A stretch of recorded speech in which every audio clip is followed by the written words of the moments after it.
Talk about employment now. It's the situation for so many people right here in the capital. Workers whose hours were reduced or laid off even during the pandemic.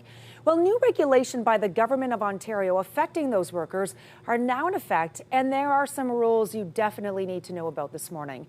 Alex Lucifero is a partner with Samfiru, Tumarkin LLP, and he joins us this morning. Good morning, Alex. Thanks for your time. Good morning, Annette. Okay, break it down for us. These changes to the Employment Standards Act that are going to really impact a lot of Ontarians. They will.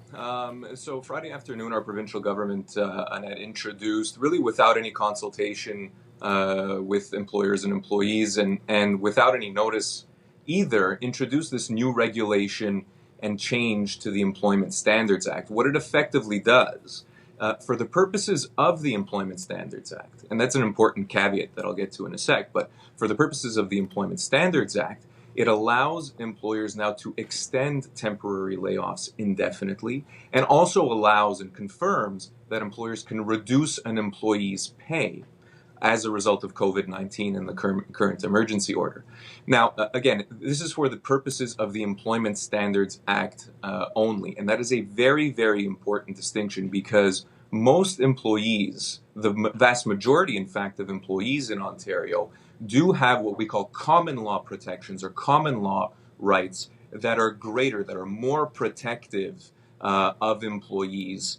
And the fact remains that under those full protections of the law, it is still illegal for an employer to temporarily lay off an employee without their consent. And so what this new regulation does is it actually causes more confusion and potentially more disruption and disputes between employers and employees than I think was intended. I think the intention was good, but I think the end result of this regulation is going to be potentially causing more problems and more damage than good. So who will this hurt the most in terms of the employees?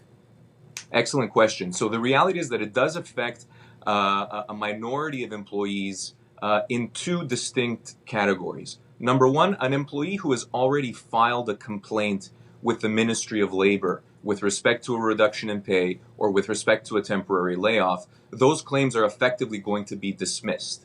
So employees that have gone to the Ministry of Labor to deal with these specific issues are effectively going to have their claims stopped dead in their tracks.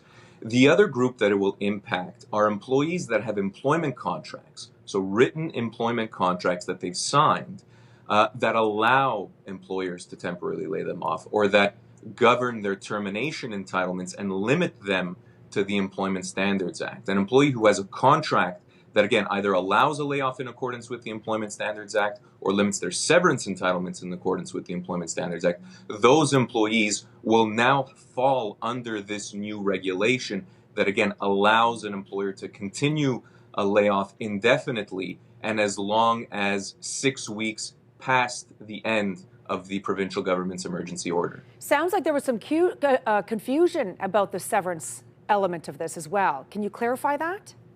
Sure. The confusion lies from this, and we are in the weeds here when it comes to employment law, but I'll explain it as clearly and succinctly as possible.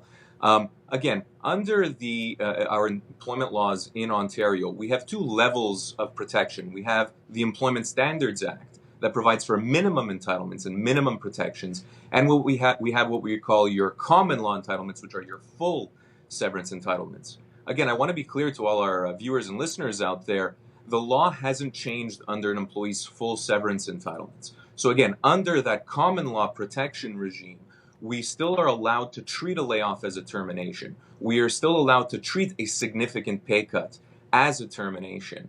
But under the Employment Standards Act, and again, for those employees that are limited to their minimum entitlements under the Employment Standards Act, the game has changed for them. And again, I want to make clear that those are ultimately going to be a minority of employees, and we're talking specifically here and about non-unionized employees. This doesn't necessarily apply to unionized employees, but it will affect that minority of employees who have contracts that limit them to the terms of the Employment Standards Act. You touched a little bit on this about how this could even potentially backfire for employers, that this could actually create a scenario where there could be legal action against employers if they're dismissing their employees. Yes, and the reason why is because it gives employers now this false confidence and this false message from, again, our provincial government that says, oh, well, you're now allowed to continue your layoffs indefinitely. You're now allowed to cut an employee's pay indiscriminately and as much as you want, up to effectively zero. And that's not necessarily true. Again, it might apply to those employers that have contracts that allow employers to do that, but it's not going to limit an employee's rights and options in the vast majority of cases. Again, this regulation changes the Employment Standards Act. It does not change an employee's full common law severance entitlements, which haven't changed throughout this pandemic. The common law, meaning judge-made law that has developed over the course of decades and decades and decades, over 70 years, that law hasn't changed when it comes to temporary layoffs, when it comes to pay cuts. Those measures are potentially still illegal when it comes to an employee's full entitlements. I think bottom line, if anyone has a lot of questions and is confused by all this, to contact an employment lawyer. If they're in that gray area right now, they don't know what their rights are as an employee, it's important to get that knowledge. Alex, thank you so much. Always appreciate your time and your insight. Pleasure.